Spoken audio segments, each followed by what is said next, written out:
The first time I met her, she was barely tall enough to reach my waist. That's how all legends start, right? Some forgotten promise, a starlit field, and a joke spoken to a girl with amethyst eyes who looked up at me like I held entire galaxies in my palm.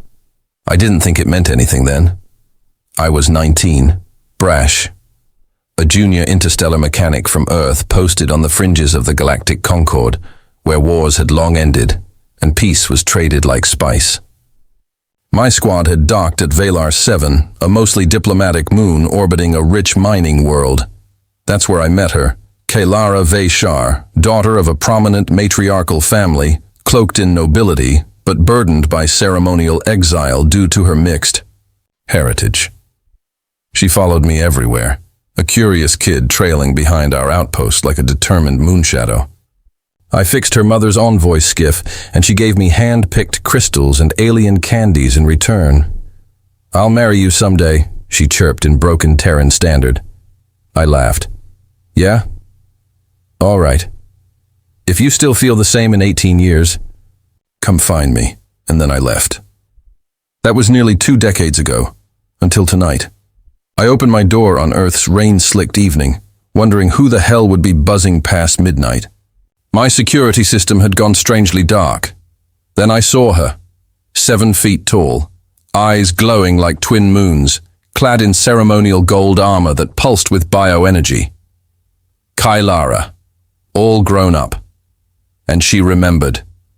"What did you bring to my door, Kailara?" I asked, already reaching for the sidearm I hadn't touched in 5 years. She didn't flinch. An empire's wrath, and their only hope. Suddenly we were under fire. The ceiling shattered as 3 silent drones sliced in, sleek as knives. Kailara moved like liquid thunder, drawing a pulse blade from the curvature of her armor and intercepting the first drone mid-air. I ducked, fired twice, and scrambled for the reinforced corridor behind my kitchen. In the flash of gunfire and kinetic energy, she spun like a dancer of death, cutting through them with elegance that stunned even me. When it was over, she stood, in a pool of humming drone parts, the scent of scorched metal heavy in the air. She turned to me, chest heaving. "You're coming with me, Joran. The galaxy remembers what you are, even if you don't." I followed her, not because I had a choice, but because something inside me clicked into place. She wasn't just the girl I'd joked with years ago. She was a warrior, a queen. And whatever she had come to Earth to ask for, I wasn't going to let her do it alone.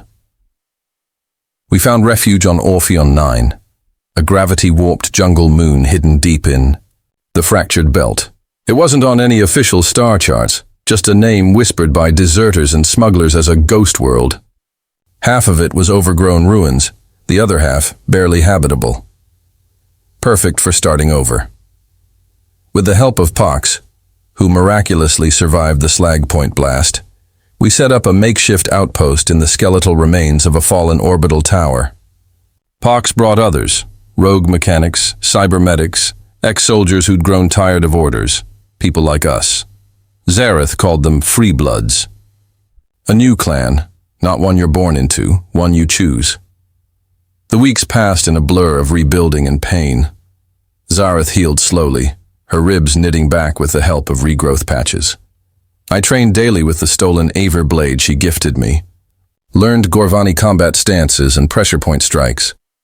We ran drills together in the shattered courtyard, and we argued, a lot. "You're telegraphing your swings," she said one day, knocking my blade aside easily. "You always pull left." And, "You always grunt when you're about to faint," I shot back. She grinned. "You're getting cocky. Only when I know you're holding back. Want me to prove I'm not? I dare you." We ended up tangled in the dirt, laughing and breathless, lips pressed together like it was the only language left we trusted. But peace never lasts forever. Our scout relay caught the transmission 3 weeks later. Varel's death hadn't ended the Gorvani purge efforts. It had accelerated them. The clan now considered Zareth not just a traitor, but a heretic. Worse, they'd placed a bounty not only on her, but on me. A defiler of sacred blood, they called me. Zareth read the bounty aloud and spat into the jungle. They fear what we are. You mean together? I mean free. The night before the siege, we sat atop the ruin tower and watched the 3 moons of Orpheon rise through the clouds. Our people, our clan, worked below us, unaware of the incoming fleet. Only we knew the scale of it. 5 carriers, dozens of skirmish ships, at least 1 Void Reaper cruiser. I felt sick. We can't win this, I said. We don't need to. Win, Zareth replied. We just need to end it. She handed me something. A polished obsidian-like medallion, etched with an ancient Gorvani symbol. Is that your family crest? She nodded. I'm giving it to you. What? You're not just part of my clan anymore, she said. You are the clan. When this is over, if I don't survive, you lead them. Don't say that. I mean it. No. I stepped close, took her hands in mine. You're not dying on me. We're building something here. Together. Zareth studied my face like it was her first sunrise. Then she leaned in and kissed me like it was war and peace all at once. We barely slept that night. The storm that had rolled in over Orpheon 9 seemed to match the tension inside the outpost, ominous, heavy, and deafening. The rain hammered the roof of the ruined tower like it was trying to wash the world clean. But nothing could drown out the sound of the ships approaching, each beat of their engines echoing in the silence between our words. Zareth was already standing by the entrance when I woke up. She had an eerie calmness about her, as if she had already accepted that this was going to be the end. Her armor gleamed faintly in the low light, reflecting the darkened world outside. You should rest, I said, rubbing the sleep from my eyes as I pushed myself up from the cot. No time, she replied, not taking her eyes off the horizon. I've been waiting for this for years. I walked over to her, standing next to her at the window. The ships were closer now, their outlines becoming more distinct as they cut through the thick clouds. The sky was dark, but the occasional flashes of lightning illuminated their sleek forms. Zareth, I began, unsure of how to finish the thought. The weight of the moment pressed down on me. There was no escaping it. I could see it in her eyes, in the way her jaw tightened as she prepared for the inevitable. She wasn't scared. She was ready. I know, she said, her voice low and steady, but I won't die on my knees. I wanted to argue. I wanted to say there had to be another way. But I knew better. She was right. The Gorvani had taken everything from her, her family, her name, her heritage. Now they were coming for her blood. And they wouldn't stop until she was dead, or they had forced her into submission. We fight then, I said, my hand instinctively reaching for the blade she'd given me. We fight until the end. Zareth gave me a sharp, knowing look, and a small smirk tugged at the corner of her mouth. You've learned fast, she said, eyes flicking down to my new armor. But remember, Joran, this won't be easy, and I won't let you die in the process. Not unless you're right beside me. For the first time in weeks, a genuine smile crossed her face. We'll see who's left standing. The ground shook under our feet as the first wave of enemy. Ships dropped from the clouds. The outpost was a crumbling ruin, but it had been reinforced over the last few weeks. We had made it as defensible as possible, enough to hold for a short time, but nothing that would keep a full assault at bay. For long, everyone to positions, I shouted, looking around at our ragtag group of fighters. There was no room for fear now. We had to face them head on. The others, a mixture of ex-soldiers, mechanics, and outcasts, all responded with determination in their eyes. They didn't need to be told twice. These were the kind of people who had learned to fight in the shadows, in places where no one would notice, where every battle was a gamble. And now, it was all coming down to this, our last stand.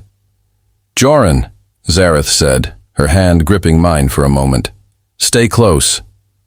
I'm not going anywhere without you. She nodded, turning back to the makeshift control panel in front. of her. The other warriors scattered, taking their positions along the perimeter. Our small fleet of renegade ships hovered in the distance, cloaked and ready for the counter-offensive. But the real fight would be on the ground. We would be the last line of defense. "I've disabled their communications," she said. "They won't be able to coordinate the way they want to, but don't get too comfortable. The battle will be fast. I'll be ready." It wasn't the first time we'd faced danger together, but this was different. There was a tension in the air, a finality to it all. I didn't know what would happen once the battle began, but I knew this was our moment. This was where we would make our stand. The Gorvani weren't just after Kailara. They were after everything she stood for. And if I had to die today to protect her, I would. If we had to die together, then that's what we would do. We couldn't stop what was coming, but we could go down fighting. The first blast hit the perimeter just as I thought we had a moment of peace. The whole tower rattled, and the sound of heavy fire from enemy ships filled the air. I jumped into action, rallying the others as they scrambled into position.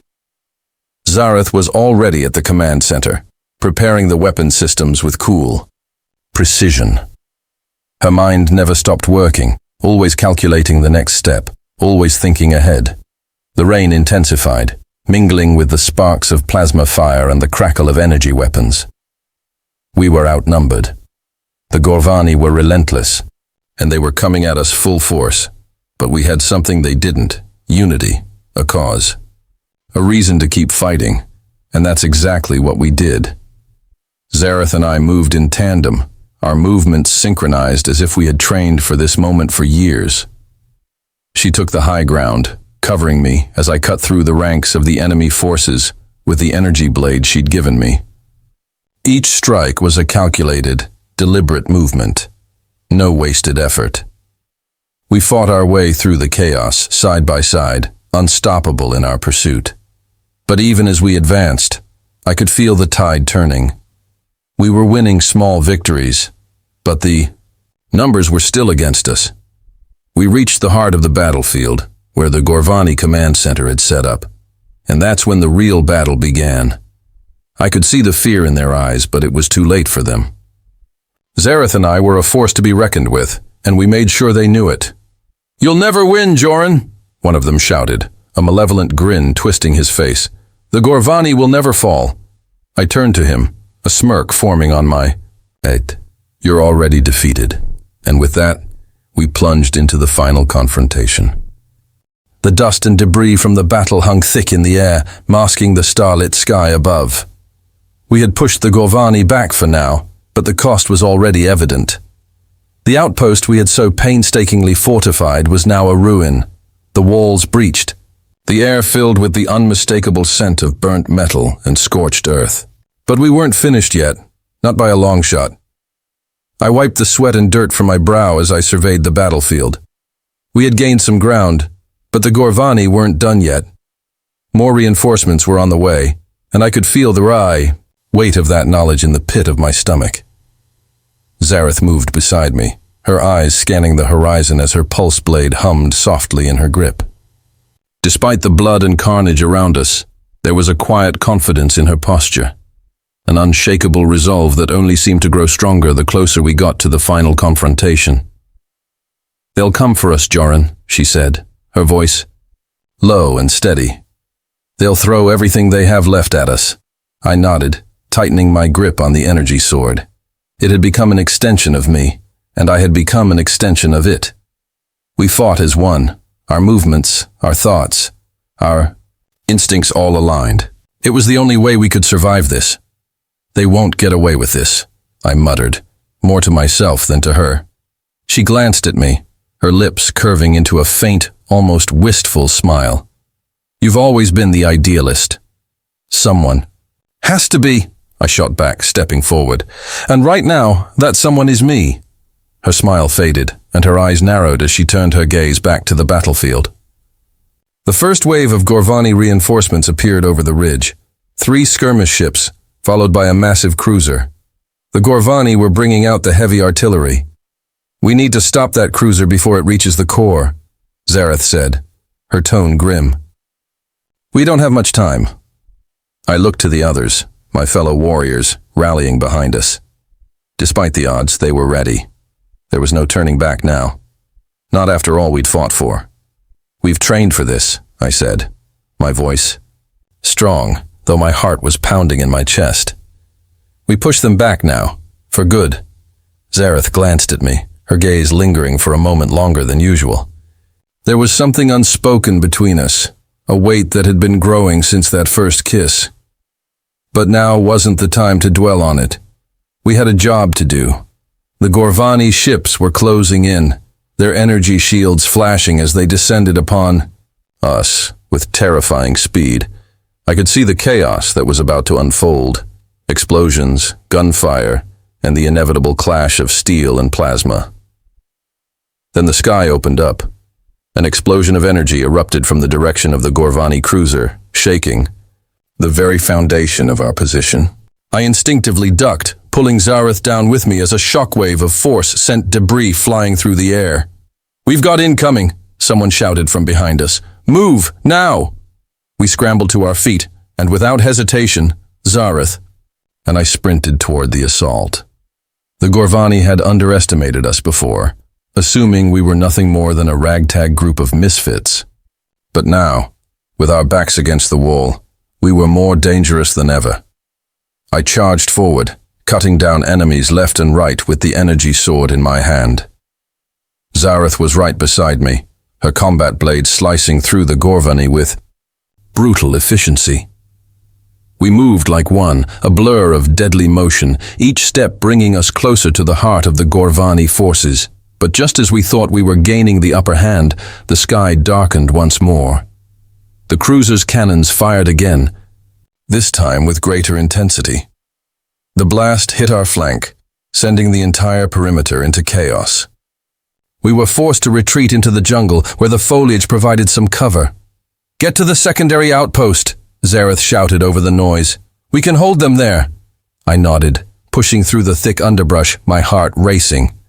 The secondary outpost was less fortified, but it was the only place we had left to make a stand. We had no choice but to fight there or risk being overrun completely. "Hold the line!" I yelled to the others as they followed us, desperately, trying to regroup.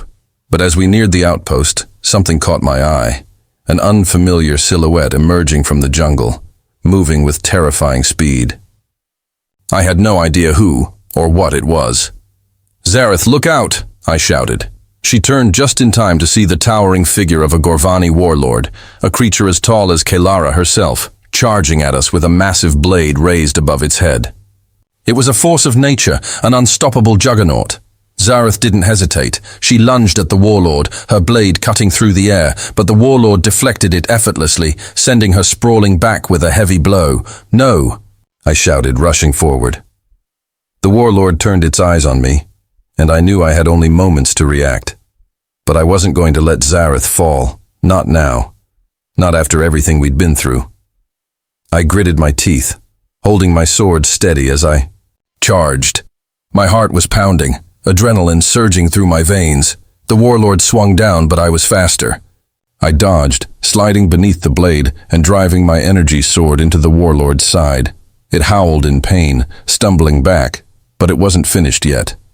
Zareth was back on her feet in an instant, rushing to my side. "We finish this now," she said, her voice fierce.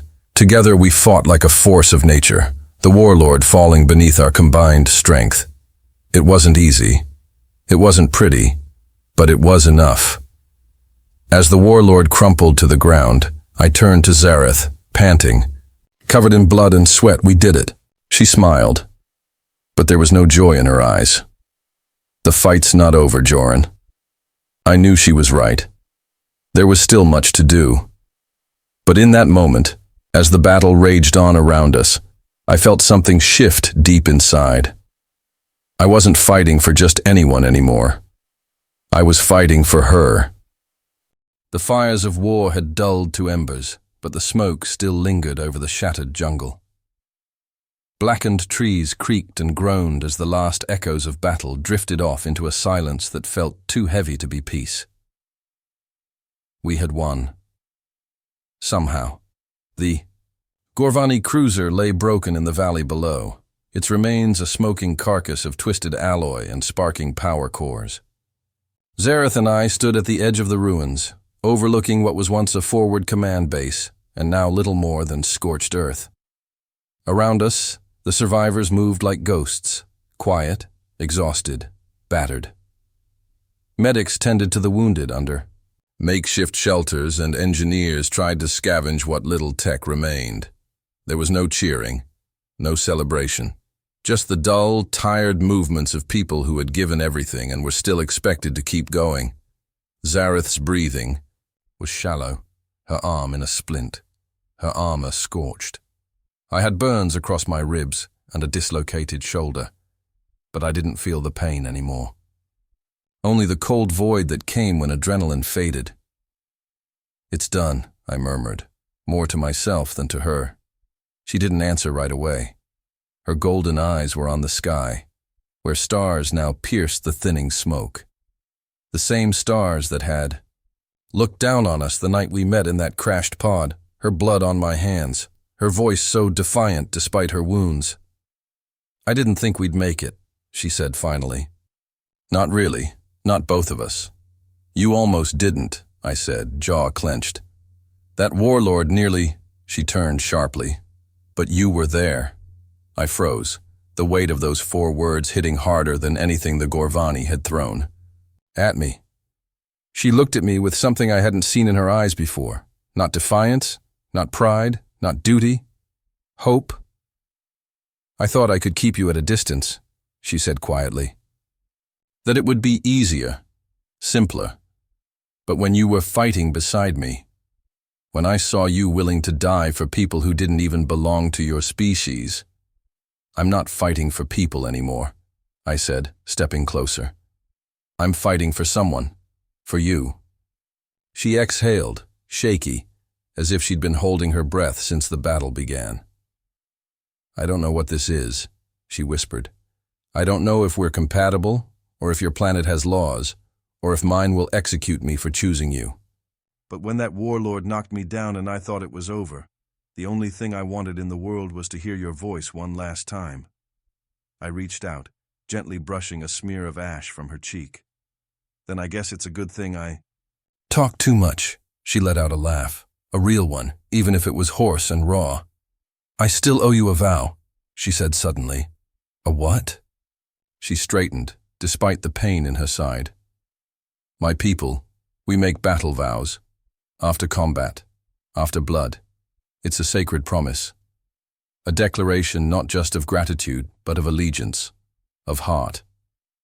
I blinked, uncertain. "Is this like a marriage ritual?" Her cheeks flushed a faint lavender and she glanced away. "It can be, if both parties speak the vow." My heart hammered in my chest.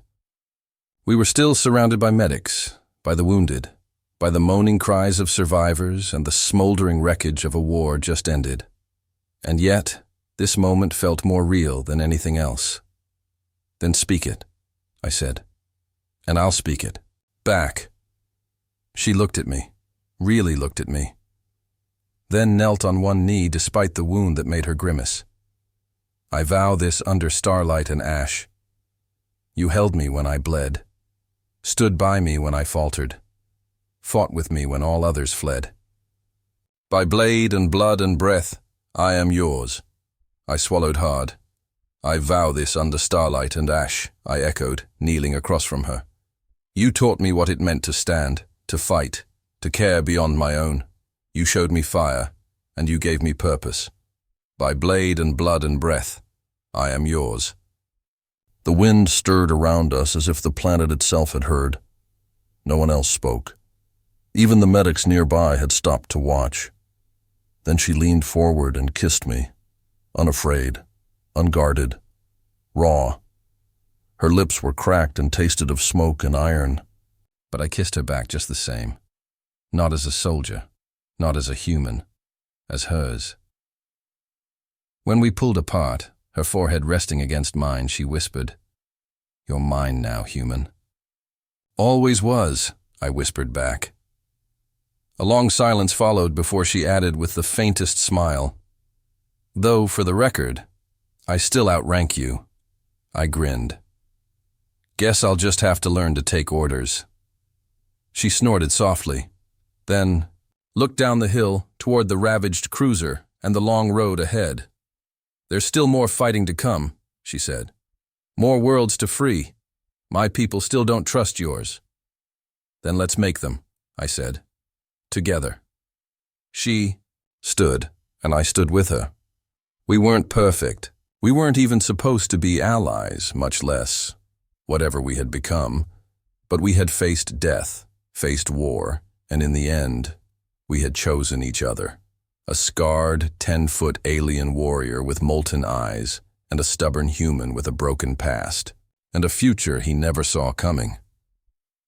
We walked back toward our people side by side. Whatever came next, we would face it together.